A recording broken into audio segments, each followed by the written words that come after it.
Morning, guys. Morning, artist in recovery. What's going on, dude? Well, certainly interesting times we're having. Apparently, you seem to be having some this kind of metaphysical manifestations happening in your territory. Lucky you.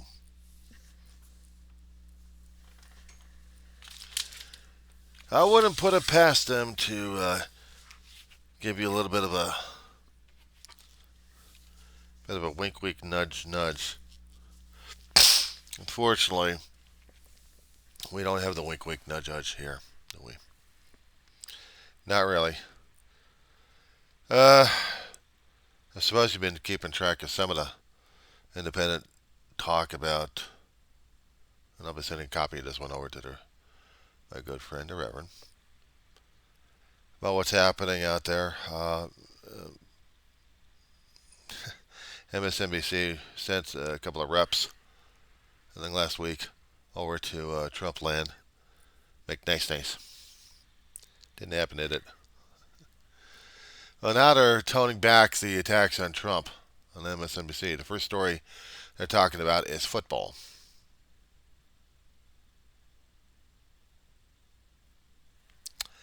This is to make nice, nice with the corporate and with Trump that they're not doing the first story. First story for CNN coming out is going after Matt Gaetz and Trump. So they're talking about that one. And they're still talking about football on MSNBC. I mean, I've been watching these guys for a while. They may be conservative, but I'm watching them for a while, trying to get their viewpoints. I know I'm progressive enough, but I'll listen. But not to Fox News or anything else coming out of their damn house. I mean, I'll watch CNN to a point, but then again, I'll be watching MSNBC to see what's going on with their political viewpoints. I've always been a fan for NBC. When they came out with MSNBC, wasn't quite sure of them, so I'd watch them from time to time. I came down for national news. I'm still stuck with ABC. I'm still stuck with CBS. So, familiar with the formats, even though they'll switch people from time to time. I know the local people, when they retire or pass away, it's sad to the local market. Concerning about your situation, uh, ghosts. I wish I had them over here, but there's so much human activity over here. You're living in an area that maybe you're haunted. I hadn't felt the cold chills for a long time. There was a house out in Granada Hills a long time ago where, actually, two houses, where um, one where my aunt died in, and the other one where grandma was associated with. And I was a young teenager or getting into that kind of era. And my brother kept swearing that there was a cold spot in the house where grandma slept in when she passed away.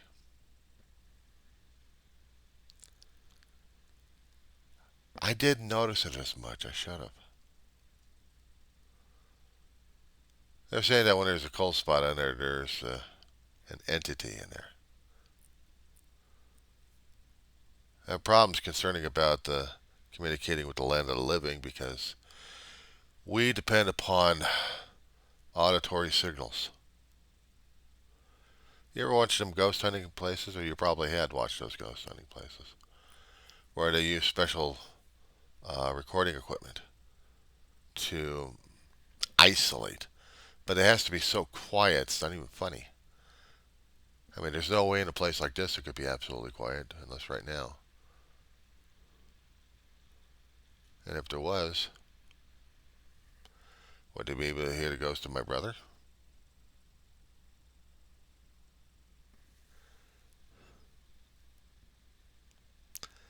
I'd like to know if he was still hanging around. Bit of comfort if he was still hanging around in this place.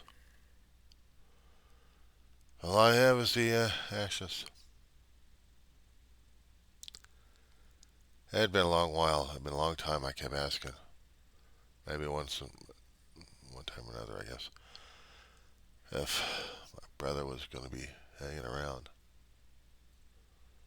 I mean, I heard stories about other places, isolated, that would have that kind of energy level. Cold spots in places left and right. Most populated area and late at night where there's almost no activity. Everyone's sleeping.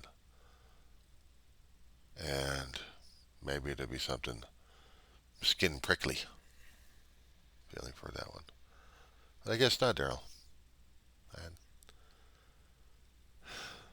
I wanted to know if Dave was still hanging around. If he was still keeping an eye on me. When Ma was dying, in another apartment complex miles away from here, Dave and I were listening to Ma's muttering left and right of people visiting her shortly before she was going to die. It's like about a week or two before she was going to pass that she was having these people parade around inside the apartment, and we didn't even realize it. We didn't even feel it during the daytime, no, but at nighttime, that's when it came out. When the news really was so ebbed with human activity that then there was cold spots happening. My brother would feel it once in a great while. He wasn't quite sure what was going on.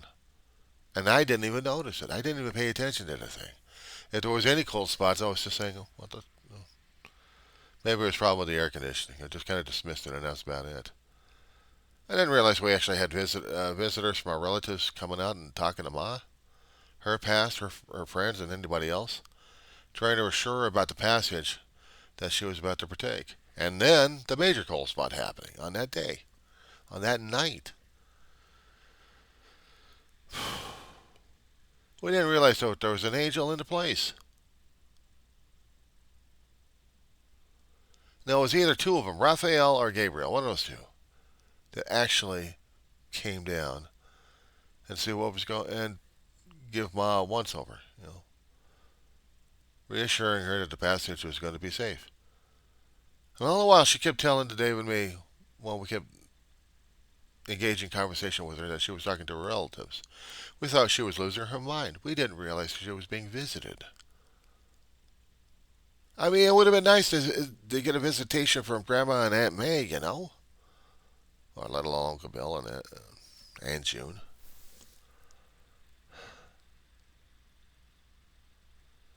But hell, I didn't get visited. I didn't even get the dreams. I didn't even get the dreams of Grandma and Aunt May not until we got over to this place. Then I started getting some of them. But once in a great while, I would have the dreams. And these days, sometimes I'd have the dreams concerning about Ma and Dave, and it'd be so damn natural. It would be so natural, dude. It would be as if your fiance would come to you so often that you become to accept it as normal. You'd be stirred when you wake up. Maybe you'd be crying at first, but when there's like this irregular, regular routine happening. Are they setting you up or just saying we're still hanging around? And I look forward to that on my own over here regarding my brother and my mother. When I do my recordings, I'm moving it here. I just want to make a point across here. When I make my recordings, I talk about them a great deal. I have them prominent in my pictures. Always in that position there. Except when I need to shift the camera around a little bit. And to me, it's comforting to know that if they're still visiting me once in a while just to see if I'm still alive. Well, I know I'm still alive because I hadn't passed over yet. And I miss him. I miss him. I feel like the two most closest people in my life, and I feel special as I feel like I am crying my eyeballs out. And there had been some times when the dreams were so poignant, so real that There's nothing else I can do or say to really bring that out, dude. Stuff like this, I probably would be talking to a priest or my therapist. My therapist is still on strike right now. The union hasn't settled, or Kaiser hasn't bowed, so they're still at it. Sucks. But, I need to see a therapist. That's why I'm talking to a priest of sorts. I've been at it for several months regarding this church without walls. And they literally have people all over the world talking to him. And we're talking to each other. It's a hell of a thing to get into religion, I'll tell you. Back into the church. Especially in a place where I can actually talk to people and not feel like I'm going to get judged upon. Or feel like I'm getting the polite talk. And, oh, it's good to see you. It's good to see you. In reality, like an interface saying, why the hell is he back here again? But not feeling it from people, I think this time online, I'm feeling it from a few people online. That I'm belonging to a church that actually cares about people. And I've grown accustomed to them. Getting back to the Land of the Dead here. I know, October I should be talking about this stuff, but we're talking about November here. We're talking about family gatherings, traditions. We're talking about family in general, specifically here, dude. Now, I don't know about this Halo thing that you had. I hadn't seen that one. Maybe I go back in there and find out where that video is and see what you're talking about. Because right now, uh, I guess I am drifting a bit. I'm drifting. I'm turning on your video right now without the sound. Because I want to see what they're talking about. Unexplained halo will outrun your shadow. It's like a life thing that you're doing here. It's nice and quiet in your neighborhood around about 3 o'clock in the morning. And you're just walking around talking. I've got the audio off. I'll take a look at it. Halo will outrun your shadow, huh? Light refraction. Maybe something going on. I don't notice as much on my end. I get too much light. Yeah, I try to stay out of people's way. But I don't know what's going on these days.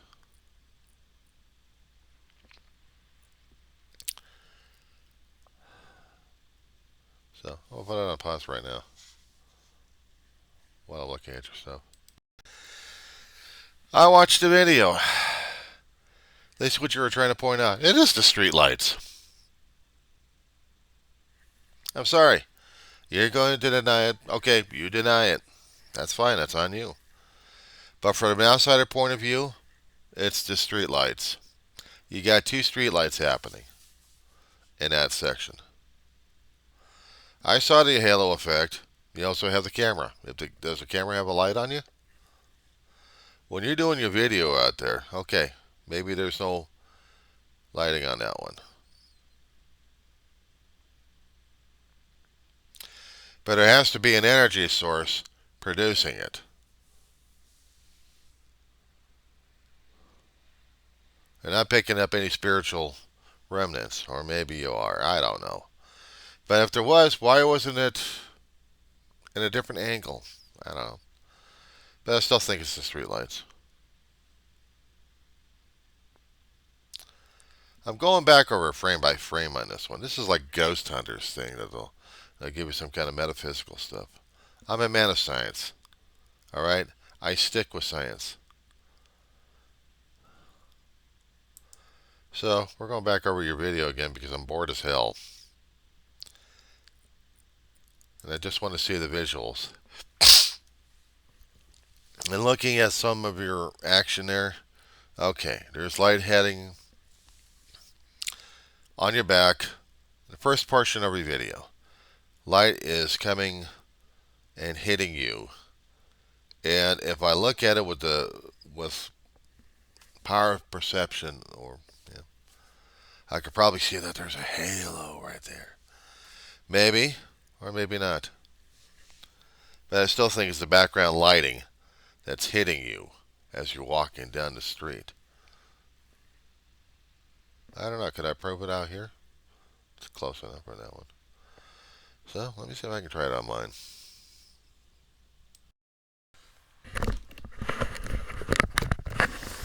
Okay, so it's 3:37 in the morning.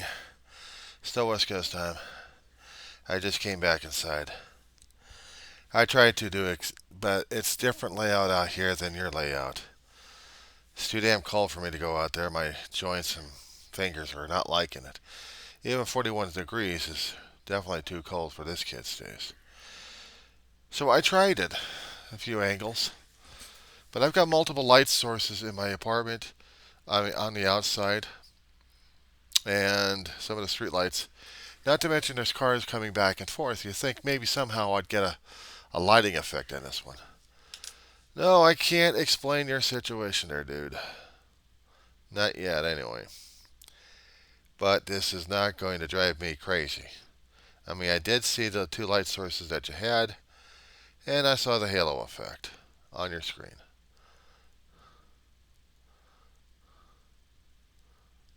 I'll put it off speaker. Just look at what you're looking at. I'm advancing your video so I can see exactly what you're looking at. And I still think it's coming out of your damn phone. I still think it's coming out of your damn phone. It's tracking it on your phone. So whenever you got light source coming out of your head, this is light refraction. I'm sorry to say it, but you had a strong light that's coming from your street lights, a lot stronger than the ones I've got right here. So that's the only explanation I can come up with.